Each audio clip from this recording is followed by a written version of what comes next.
با مواد ساده ترشی کلم بقچه‌ای مهمون پسند و اعیونی رو درست کن.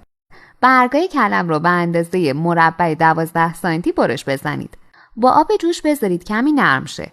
بقیه کلم‌ها رو هم خرد کنید. هویج رو حلقه‌ای کنید، با کاتر گل مینا قالب بزنید. بقیه رو خرد کنید و داخل کاسه بریزید. کلم‌های خرد شده، شوید خرد شده، سیر خرد شده اضافه و مخلوط کنید. وسط برگ کلم از مواد بریزید و مثل بقچه ببندید.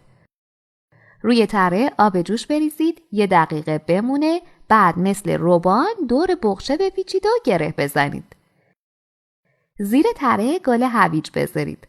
سرکه سفید، نمک و فلفل قرمز رو با هم مخلوط کنید. روی کلمایی که داخل ظرف دردار چیدید بریزید. درش رو ببندید و داخل یخچال نگهداری کنید. بعد از 1 هفته ترشی خوشمزمون آماده است. ظاهر شیک و طعم جذابش همه رو به هوس میندازه. نوش جان.